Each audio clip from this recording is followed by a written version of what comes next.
Hi, I'm Roger Hart. I'm here at Automobile Metal Shaping in beautiful Kimball, Michigan.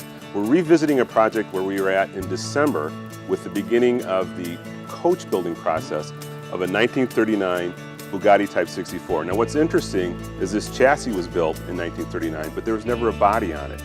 Peter Mullen of the Mullen Museum in California has paid to have this car built. We saw this car back at Pebble Beach, I believe in 2002 on the lawn. And by April of 2003, Peter was the proud, lucky owner of it. Our whole concept and idea with this project was to have it a learning tool. In the museum, we've got an area where we're going to have the buck set up, we'll have the chassis set up, and we'll also have the body next to it. People should know this is a solid mahogany wooden buck, which is the way they did it back in the 30s, the old coach building days. Yeah, and of course in those days they didn't use the digital tools that we have today, but craftsmen would have done body lofting drawings and all the views with sections, and they would have, hand shaped all the mahogany bits. We used, of course, some digital tools today. These are milled on a 5-axis mill, and all of these mahogany sections are water jet cut to our database. So now, as we see, there's no body panels left here because they've moved over to the chassis, which is really the exciting part of this whole process. We've been doing parallel activities up to now, all the skin being built on the mahogany body buck, and then on the chassis, all the inner structure that'll support that skin. Talk about the structure here, the spine structure. Yes, as you can see, this structure that is over the engine is a beautiful sort of aircraft spar that's tapered, and there'll be lightning holes in it. As it moves up through the windshield, you can see the spine structure moves all the way through the center of the vehicle. It'll be beautifully riveted together.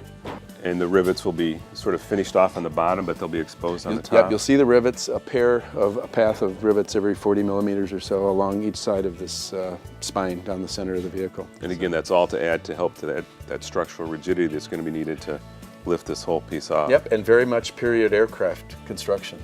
All right, let's walk back to the boot here and take a look at what's going on back here. We made the decision early on in the program thinking that we may not even have a functional boot.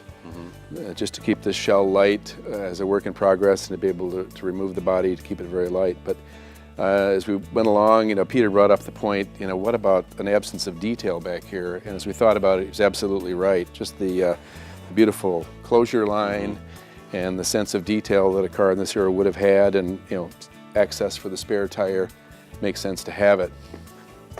Roger, the deck lid is going to fit on here. Oh, it's just perfect. To follow the exact body line of the car. And so once we decided to do this, because it would only make sense that a car like this would have a spare tire, we integrated it and then made enough room that the spare tire would fit in there. Then once we looked at it with the lid off, we realized that we had to do some floor treatment inside of here. Mike and his guys have done an amazing and very thoughtful treatment inside the trunk here. Well, talk a little bit about what Peter's got in mind for the car in the museum and how this fits into the collection. The beauty about the way we're designing this car is we're going to be able to put the body onto the chassis, bolt it on here, drive it out of the museum, put it in a truck, take it to a show, park it on the lawn, take the body off of it, put it on a dolly next to the car at a show, just to show people the beauty of the chassis as well as the amazing work that Mike's done on this body. All right, what do you got here around the sides here, Webb? Well, what we've done is we've really tried to follow the theme of what Bugatti would have done back in the day, and followed a lot of cues from the like the Atlantic and like the Type 57 front fenders. These are really staple designs of Bugatti. The sizing is great. Pleased with the windows, how the windows are going to be done. The hood's a good length. It's really come together very, very nicely. And plus, on the profile view, you can still see the chassis underneath it. Yes, which is really one of the things we always wanted to do, was over here when you could stand back, because the chassis is one of the most beautiful parts of the car. I mean, that's one of the reasons they didn't build a body for this car for 70 years, is because the chassis, the duraluminum chassis, was so spectacular.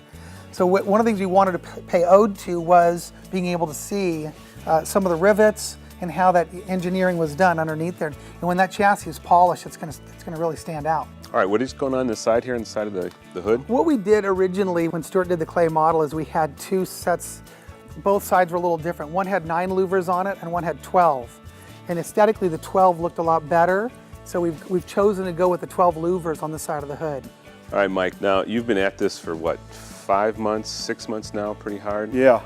So you got 5 guys now that are working pretty much every day, Full-time. full Yep. time. When you come from a buck and start setting to a chassis, you're always concerned about, you know, how well it's going to set up, you know, but it's setting up well. This is just spectacular, and I'm looking forward to coming back in a couple of months to really see the finished product before it gets shipped out to the West Coast. Yeah, no, it's going to be very exciting to see this at that stage. It's a very exciting project, so we're looking forward to it. Good.